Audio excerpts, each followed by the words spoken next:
My first day ganap is bumili. Nag-withdraw, bumili, and then kasi magbabayad tayo ng bills. So, walking.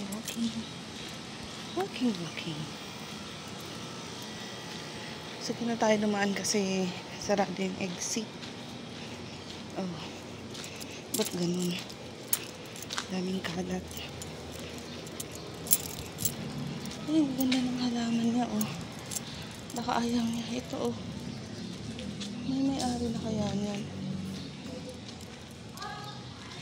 Ganda ng halaman niya. Ay! Ew. Yan lang. So, yan.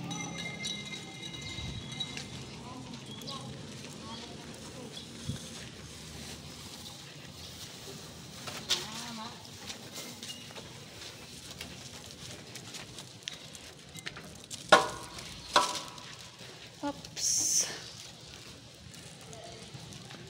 So, yan. Mag-ano na tayo, mag-step. So, mag-elevator.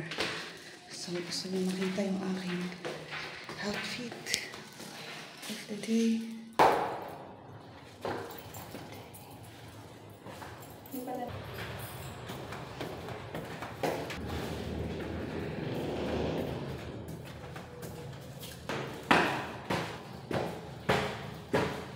So, ayun, after ng grocery natin na yun, ayan, naman ang ating laundry, pinakuha ko na. So, worth 410.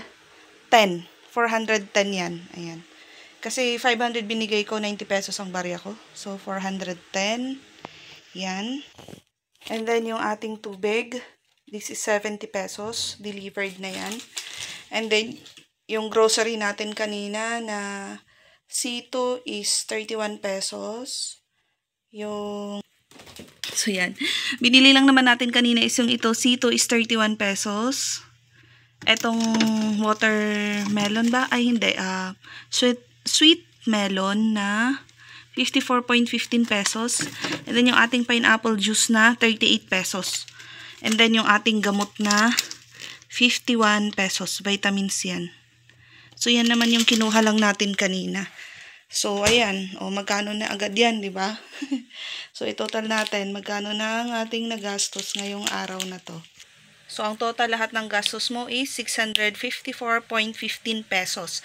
And then, plus natin yung bills natin ngayon na ilaw at saka internet. So, in total is 3,362.15 pesos. So, yan agad yung binayaran natin ngayong araw. Ito yung aking internet, 1,510 yung aking ilaw o kuryente is 1,208. O, diba? Nung estudyante pa ako dyan, nakatira ako sa mga magulang ko, wala akong binabayaran ganyan. But now, ayan. Yan, Nay. Pagka wala kayong bills na binabayaran, ay hindi pa kayo matanda. Pero pagka may bills na kayong binabayaran, tandaan ninyo, matanda na kayo. Yan. So, tipid-tipid, guys. Gosh. Alam nyo guys, Diyos ko naman, nakailang ulit na akong record, voice over dito habang ako ay naglilinis o nagkukuskus ng aking kuko dyan sa video na yan. Tapos ilang beses din siyang nawala. Ano bang nangyari pagka ganun sa mga sanay ng mag-voice over? Naiinis ako. Ang dami ko pa namang sinabi nun, tapos bigla na lang namatay. Or hindi namatay, wala yung mga na-record ko o dahil masyadong mahaba. Kaya ganun. So ayun. Paano ko ba sisimulan uli? Kasi baka may magtanong kasi, 'di ba? May nakakabasa na birthday ko nung May 29. Kahapon 'yun. So ang nangyari nun, kaya walang ganap is graduation namin kasi sa seminar na dadaluhan ko 'yun. May 29 sumakto, 1 week po kasing seminar. So graduation nun. So dahil alam mong graduation, wala akong balak or wala akong inisip na gagawin ng araw na 'yun. Kasi nga naka-undergo pa ako ng seminar and then graduation nga. Anong gagawin ko? Alangan naman na mag-isip ako na or mag-ano ako na lalabas ako ganito ganyan. Eh hindi ko nga alam kung anong oras matatapos 'yon. So ganun, walang nakaset na mangyayari. Tapos biglang kinancel. Tapos nung kinancel naman, wala na akong maisip na gawin. E di naglinis, nag-ano. Tapos naisip ko, makain kaya ako ng samji. Parang nag-crave ako ng samji. Kahit on diet tayo, na nag-no rice tayo ngayon. Parang gusto kong mag-samji ng araw na to. Para man sa celebration ng birthday ko. Kaya lang naman, yung kinausap ko na tao na kasama ko sanang magsasamji na ililibre ko naman, abay wala. Anong oras na sumipot? Anong oras na niya ako kinontak? Wala nang bukas na samjihan nun. So yun, wala. Walang ganap talaga sa aking birthday. So ngayon guys, sino sa inyo ang katulad ko? Pero usually wala naman talaga akong celebration na bongga sa birthday ko. Wala naman, gusto ko lang matulog, gusto kong magpahinga, kasi yun ang kailangan ko, pumunta sa simbahan, tapos. Yun nga lang yung kahapon nga, is hindi ko nagawa yun kasi nga, nag-undergo pa ako ng schooling or ng seminar nga. So alam ko hindi ako makakalabas kasi nga magka-graduation na nga. May ceremony yun, may gagawin. Eh biglang kinancel. So wala talaga, stay at home na lang sa birthday. So pero okay na yun, walang gastos. 'Di ba? So yun na nga ang nangyari noon. So ngayon, January 30, 2025, first day of my 365 days. So ang unang ginawa natin, makikita naman ninyo sa video. Ayan. Kasi nga, wala ngang ganap. So, ito na lang yung ganap natin ngayong araw. Kasi talagang yun ang gagawin ko kasi bayaran na ng bills natin. So, ang bills na babayaran ko ngayon is sa Meralco and din sa aking Converge. Sa internet. So, internet is 1.5 nga. Yung nakita ninyo and then yung sa Meralco ko. And then, di ba? Dito mo maiisip talaga na matanda ka na pagka nagbabayad ka na ng mga bills mo Hindi mo maiisip yung mga ganito kung nasa poder ka pa ng mga magulang mo, lalo na pag may bahay sila. Sila nagbabayad ng kuryente, sila nagbabayad ng ilaw. Kuryente, ilaw, tubig, ganun, internet, di ba? Lalo nung mga bata pa tayo, bata pa ako, naalala ko, wala man akong kagastos-gastos, pinoproblema ko yung aking allowance nung nasa college ako, kung magkano kaya, paano ba iba-budget. Pero pasalamat din ako kasi nung college ako talaga nagba-budget ng aking pera. So alam ko kung paano siya i-budget para pumasya yung pera na napapadala nila in a week. Kasi nakatotal yun, magkano ba ang pamasahe, magkano ba yung sa pagkain, mga ganun ba. So yun, at least, naalam ko na. So ngayon, talagang independent ako na sarili ko na binubuhay ko. Alam ko na kung paano. And then, syempre, madiskarte din naman tayo nung college. So, nagtrabaho ako ng sarili ko para may panggastos o pambili ng mga gusto kong bilhin. Kasi hindi naman lahat sa allowance mo makukuha kasi nga nakabudget yun So yun, ang nangyayari, nagtrabaho ako. May time pa nga na nagbenta ako ng barbecue noon, tapos mabili pala yun. Kaya lang ninakawan ako. Pinasok yung aking boarding house. O di nakuha. Pero hindi naman niya nakuha yung mga pinagbentahan ko. Kasi alam ninyo, nakalagay sa ilalim ng kama yon. Sa clay pot siya nakalagay. Akala yata mga bare-bare o ano lang dun sa ilalim ng kama. Hindi kinuha. Ang mga kinuha, yung mga uniform ko sa school, yung mga sombrero, yung mga belt, mga damit, ganun ang kinuha ng magnanakaw. So mula noon, hindi na ako nagtinda kasi baka siguro ang akala ko, baka dahil sa nagtitinda ako, akala niya naiiwan lahat ng pera doon sa aking boarding house. So yun, pinilit nilang buksan. Tsaka nung college, nakailang boarding house din akong lipat noon na. Hindi ko alam kung nakailan na din kami. Kasama ko yung mga kapatid ko. Lalo nung nakasama ko na yung mga kapatid ko nung kami na. Talagang naghanap kami ng apartment na kasya kami na lahat ng nandun para hindi na kami nagagastusan masyado. So, nakakamiss din yung mga yun, yung kayo-kayo na lang, o pag ginabi yung isang kapatid mo, o saan kayo galing, ba't ginabi ka, mga ganun. Tsaka nung nagtrabaho na ako after college, yun, nakakaano na kami ng pangkain, mga ganun. Tapos tinatanong ko sila, o asan na kayo, kain na tayo, mga ganun. Nakakamiss din yun kasi nag-aabot-abot din yata kami nung college kasi nun. So yun na naalala ko na tuloy kung ano na nakukwento ko. Dahil sa bills na yan. So yun na yun.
pala ang tulog natin, guys, kasi naulan. My gosh, ang sarap ng tulog ko.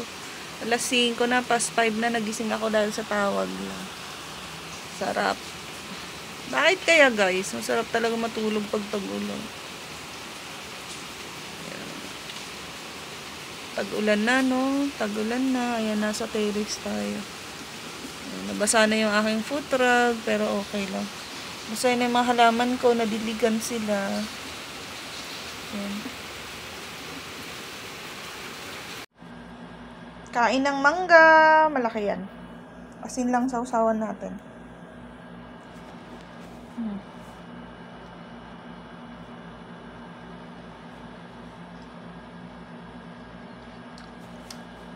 Diba malaki?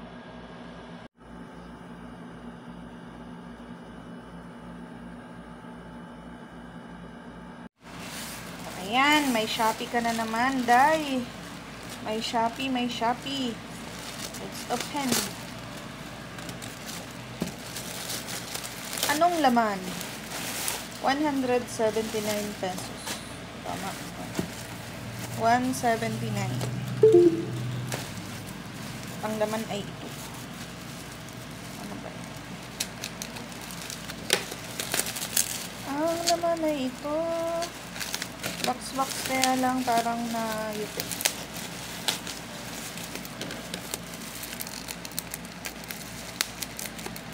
Na-yupin.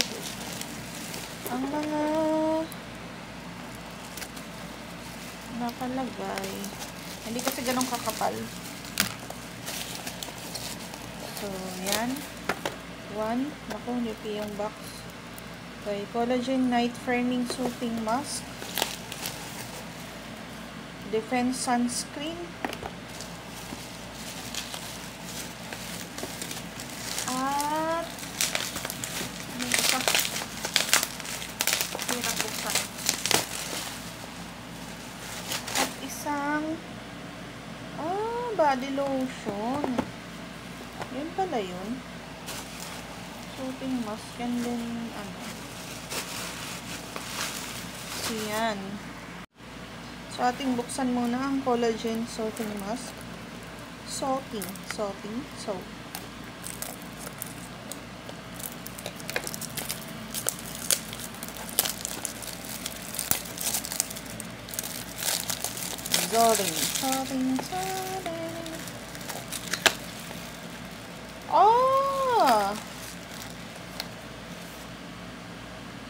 Ganyan siya.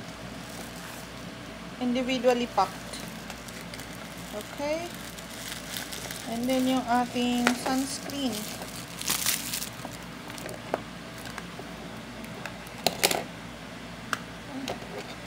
Ano kasi yung plastic niya. Suki ang brand. Suki.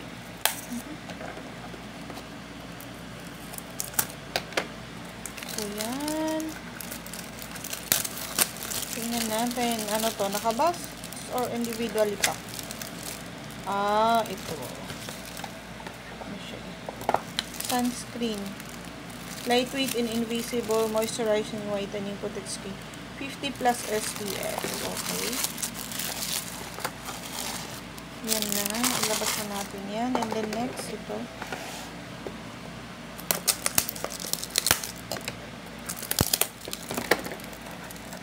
Yung lotion niya.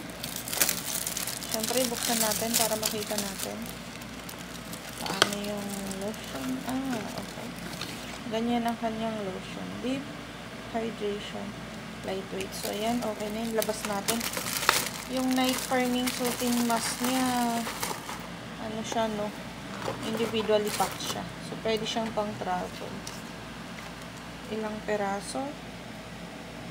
20 bags, 4 ml, 20 pieces.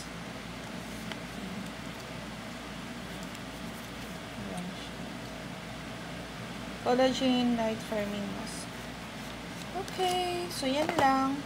For 179 pesos, meron kang body lotion, sunscreen, and collagen night firming soothing mask. So, yan lang.